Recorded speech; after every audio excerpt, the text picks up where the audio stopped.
ત્યારે હાલ જે 2 દિવસથી જે મોડાસાની અંદર જે ધોધમાર જે વરસાદ થાપ્યો છે તેના પગલે આજે મોડાસાના જે વિવિધ વિસ્તારોની અંદર અત્યારે હાલ જે પાણી ભરાવાની જે સમસ્યાઓ છે અત્યારે હાલ સામે આવી રહી છે।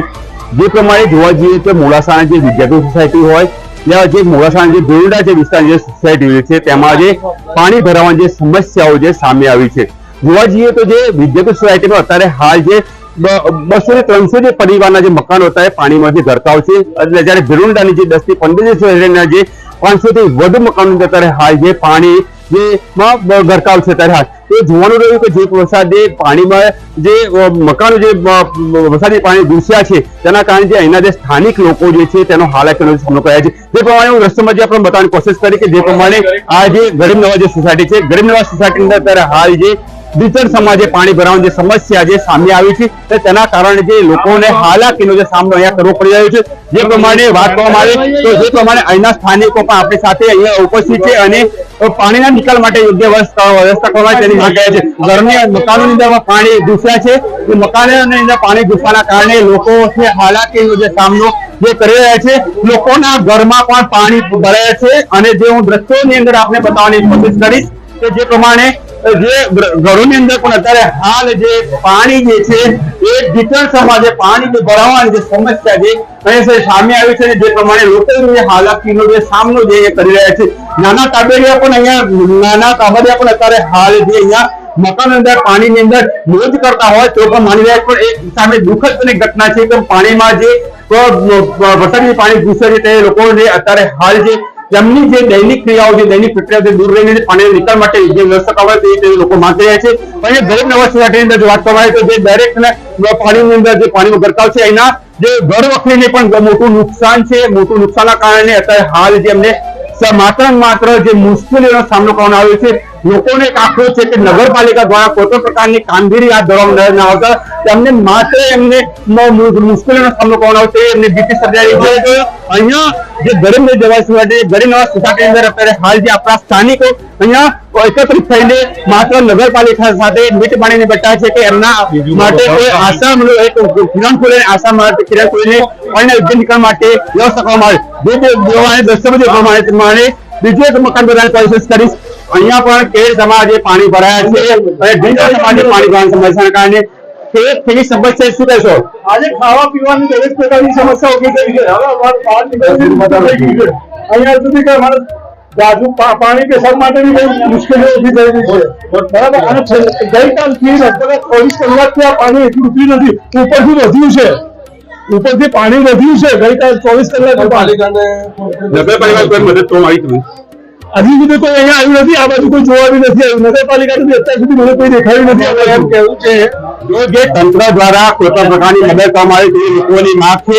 અહીંયા તમે જોઈ શકો છો દ્રશ્યોમાં પણ જે ગરીબ નવાજ જે સોસાયટી જે ગરીબ નવાજ સોસાયટીની અત્યારે હાલ જે મારા જે ઢીંચણ સુધી જે અહીંયા બતાવી રહ્યો છે કે ઢીંચણ સુધી અહીંયા પાણી કરી ચૂક્યા છે અને હાલ જે લોકોની જે ચીજ વસ્તુઓ છે ઘર વખરીઓ છે તે પાણીમાં ગરકાવ છે પાણીમાં ગરકાવ થઈને લોકોને નુકસાની ભોગવવાનો વારો આવ્યો છે। ત્યારે નગરપાલિકાની જે પ્રી મોન્સૂનની કામગીરી તેમજ જે નબળી કામગીરીને લઈને આક્રોશ વ્યક્ત કર્યા છે। જે પ્રમાણે વાત કરવામાં આવે તમને આગળ બતાવવાની કોશિશ કરી કે માત્ર અહીંયા જે ગરીબ નવાજ સોસાયટીની પણ 10 થી 15 સોસાયટીઓમાં પણ પાણીનો ગરકાવ થયા છે। અહીંયા જે રસોડું હોય બેડરૂમ હોય યા હોલ હોય કિચન હોય દરેકની અંદર પાણી માત્ર પાણી જ દેખાઈ રહ્યું છે કઈ દેખાતું નથી। ત્યારે લોકો જે ઘર વસ્તુ જે પાણીમાં જે ગરકાવ થયેલું નજરે પડ્યા છે પાણીનું આ જે કિચન હું તમે બધાને કોશિશ કરી કે આ કિચન છે તે કિચન ની અંદર અત્યારે હાલ જે ફ્રીજ છે તિજોરી છે આ બધા જે ચીજ વસ્તુઓ પર અત્યારે હાલ નુકસાનની અંદર થઈ રહ્યું છે। જે પ્રમાણે મોટી સંખ્યાની અંદર લોકો અહીંયા એકત્રિત છે અને એકત્રિત થઈને પોતાના જે ઘર વખરીને બચાવવા માટે કોશિશ કરી રહ્યા છે। જે ગરીબ નવાજ સોસાયટી છે ગરીબ નવાજ સોસાયટીની અંદર અત્યારે હાલ માત્ર વરસાદી પાણી ઘૂસ્યા નથી પણ જો વધુ વરસાદ ખાબકશે તો પોતાના જે મકાનો છે પણ પાણીનો ગરકાવ થવાની ભીતિ જે સર્જાઈ રહી છે। જે પ્રમાણે વાત કરવામાં જે મોડાસાની જે પ્રી મોન્સૂનની કામગીરી અત્યારે હાલ તો જે સવાલો જે ઉઠ્યા છે તેને લઈને માત્ર ને માત્ર અત્યારે હાલ લોકો હાલાકીનો જે સામનો કરી રહ્યા નજરે પડ્યા છે। શું કહેશો આજે વરસાદ તમે શું કહેશો? મારે નગરપાલિકાને એટલું કહેવું છે કે આપણા મોડાસા નગરમાં સમાંતર વોર્ડ છે સમાંતર પબ્લિક છે સમાંતર ગ્રાન્ટ ફાળવવામાં આવે છે ઉપરથી, તો અમારા લઘુમતી વિસ્તારમાં કામ કેમ નથી થતું? કોર્પોરેટરો અમારે શું ઉપર આ દ્રશ્ય નથી બતાવતા? અમારું 24 વર્ષથી આ જ તકલીફ છે અને આ જ તકલીફ છે. અને અમારે નગરપાલિકાને એમ કહેવું છે કે અમે પાણી ટેક્સ, પાણી વેરો, જે બી વેરા આવતા હોય બધા વેરા અમે ભરીએ છીએ, તો અમને કેમ અમને સેવા મળતી નથી? અને અત્યારે પાણી ભરાયું છે તો નગરપાલિકાની ટીમ તરફથી કોઈ મદદ હજી આવી નથી. અમારી દાવત ઇસ્લામી અને સ્થાનિક બીજી ગ્રુપો એ બધા લોકો અહીંયા આગળ મદદ કરે છે, ખાવાનું વિતરણ કરે છે. બાકી નગરપાલિકા તરફથી હજી લગન કોઈ મદદ આવી નથી.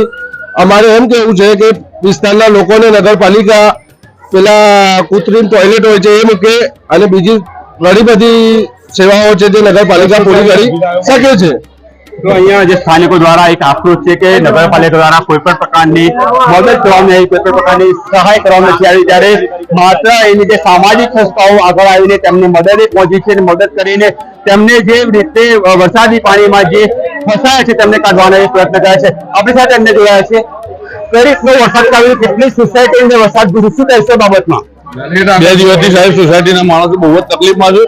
નગરપાલિકાને કહેવું છે કે જે અમારો 1-2 વર્ષનો ટેક્સ બાકી હોય તો 10-10 માણસો આવી જાય છે પટ લઈને, ટેક્સ ભરો, એ રીતે આ પાણીનો નિકાલ કરવો જોઈએ. અને આ અમારા ગરીબ નવાજ, આસિયાના, જિલ્લાની પાર્ક, અમારા અહીંથી કોઈ રસ્તો નથી, એનો રસ્તો કરવો જોઈએ, બીજું કઈ નથી કેવું. પાણી ભરાય છે? પાણી જમજમ સોસાયટી, કિડિયાતનગર, ગરીબનાથ સોસાયટી, પણ જે આજુબાજુનું પાણી હતું એ લોકોને જેસીબી લાવીને અલગ રસ્તો કર્યો તે પાણી હાલ ગરીબનાથમાં જ આવે છે. જમજમ સોસાયટીનું, લીમડા તલાવનું ને બધું પાણી ગરીબનાથ સોસાયટીના અંદર આવે છે. ત્યાંથી પાણી વધી રહ્યું છે, બાકી વરસાદ કઈ વધારે નથી. બીજી સોસાયટીઓનું પાણી અહીંયા આવે છે, તો એ બધા નિકાલ ત્યાંથી બંધ કરે ને ગરીબનાથનો નિકાલ પહેલા કરે, એટલી મારી નગરપાલિકાને વિનંતી છે. આગળ મારે કઈ કહેવું નવાજ સોસાયટીમાં 400 થી 500 જે મકાનો છે ત્યારે હાલ જે પાણી જે પ્રવેશ્યા હોવાનું અહીંના લોકોનું કહેવું છે અને લોકોને હાલાકીનો સામનો કરવો પડી રહ્યો છે. જે પ્રમાણે દ્રશ્યો આપ જોઈ રહ્યા પ્રમાણે અહીંના લોકો પણ અહીંયા ઘર છોડીને અન્ય સ્થળે સ્થળાંતર કરી રહ્યા નજરે પડી રહ્યા છે. તેમના ઘરોની અંદર અત્યારે હાલ જે પાણી પ્રવેશી ચૂક્યા છે, પણ ઘરની અંદર ચીજ વસ્તુઓ પણ અત્યારે બગડી ચૂકી છે અને પોતે પોતાના જે બચાવ માટે અન્ય જગ્યાએ સ્થળાંતર થઈ રહ્યા છે. તો આપણે વાત કરીશું આપણા ઘરની અંદર પાણી ભરાયું છે, કઈ જગ્યાએ સ્થળાંતર કર્યા, શું કહેશો બાબતમાં? આપણે ગરીબનાથ સોસાયટીમાં બહુ જ પાણી ભરાયું છે, 2 દિવસ થઈ ગયા. અમારે ખાવા પીવાની કોઈ સુવિધા નથી, તો અમે બીજી जगह पे स्थलांतर करिए पानी में बैठा कल के पानी में परसों के 2 दिन हो गए पानी में आज और आज तो पुल लग गया निकले क्या निकले तो अब क्या करे इतने पानी में कहाँ करे रहे बोलो छोटे बच्चे नाना वो लेके गए आगे 2 महीने की छोकरी 6 महीने का छोकरा पीछे कहाँ ले जाओ उनको बोलो અત્યારે અમે મારા રિશ્તેદારના ઘરે જઈએ છીએ તો અહીંના જે સ્થાનિકોની ઘરોની અંદર પાણી ભરવાના કારણે એમના અન્ય જે સંબંધીના ઘરે જઈને પોતે પોતાનો નિવાસ કરવાના છે તેવું કર્યા છે. નાના બચ્ચા છે, નાના બચ્ચાઓ સાથે લઈને તે પોતાના સ્થળાંતર કરવા માટે અન્ય સ્થળે પહોંચ્યા છે. ત્યારે માત્ર જે નગરપાલિકાની પ્રી મોન્સૂનની કામગીરી પર લોકો અહીંના સ્થાનિકો માત્ર સવાલ ઉઠાવી રહ્યા છે. માત્ર વેરો જ ઉઘરાવવા માટે આવે છે, કામગીરી કોઈ કરવામાં ના આવતા કારણે અહીંના લોકોનો એક જ પ્રશ્ન છે, પાણીના નિકાલ માટે યોગ્ય વ્યવસ્થા કરવામાં આવે. આપણે સ્થાનિક જોડે વાત કરીશું કે એટલો પ્રશ્ન શું કહેશો? અમારી આ સોસાયટીમાં છેલ્લા 1997 થી પાણી ભરાય છે. આ સોસાયટી તે દર ચોમાસામાં આ જ રીતની પોઝિશન હોય છે. તો અમારે ત્યાં સોસાયટીના આગળ પાછળના લોકો સ્કૂલોની અંદર ત્યાં રહેરાતનું કરવામાં આવે છે. તો આગળ પાછળના લોકો જે બહારના રહે છે અહીંયા એ બધા લોકોને પોતાની સ્કૂલોમાં કે સમાજ દ્વારા જે સુવિધા કરવામાં આવે છે ત્યાં પોતાને લઈ જઈને બધાને રાખવામાં આવે છે. ત્યાં સમાજ દ્વારા જે કંઈ ખાવા પીવાનું નાસ્તો બધો આપવામાં આવે છે તે રીતે એમને રાખવામાં આવે છે. 2017 ની અંદર પણ આ રીતનો એક પ્રશ્ન સર્જાયો હતો, જેની અંદર પણ અત્યારે એમાં પણ એ વર્ષે પણ અહીંયા 400 થી 500 પરિવારની અંદર ઘરોની અંદર મકાનોની અંદર પ્રાણી પ્રવેશ્યા હતા અને લોકોને મોટી નુકસાનીનો ભોગવવાનો વારો આવ્યો હતો. આ વર્ષે પણ 2024માં પણ આ વર્ષે પણ લોકો તેનો ભોગ બન્યા સામે આવ્યા છે. અને સ્થાનિક સાથે વાત કરી 2017 શું ઘટના બની, શું કહેશો બાબતમાં? 2017માં જે અત્યારે જે ઘટના છે એ 2017માં બની હતી એની ડેમ જગ્યાએ છે અને એટલી બધી તકલીફ પડી હતી 2017માં અને આજની પણ એક તકલીફ છે. એમાં આ કોઈ કામગીરી કરવામાં આવી નથી આજ સુધી. પણ જયારે બી ચોમાસું આવે આવી પરિસ્થિતિ આવી ઉભી થઈ જાય છે અને ગરીબ લોકોને હાલાકીનો ભોગ બનવો પડે. તો આજે જે અરવલ્લી ન્યૂઝની ટીમ અહીં પહોંચી હતી ગરીબ નવાજ સોસાયટીના રહીશો સાથે ચર્ચા કરી અને અહીંનું જે ગ્રાઉન્ડ ઝીરો રિપોર્ટ અમે આપને બતાવવાની જે કોશિશ કરી છે તેને લઈને નગરપાલિકાની આંખો ખુલે અને અહીંના લોકોની મદદ માટે અહીંયા આવે તે લોકોને અહીંયા માંગ જે સેવાઈ રહી છે.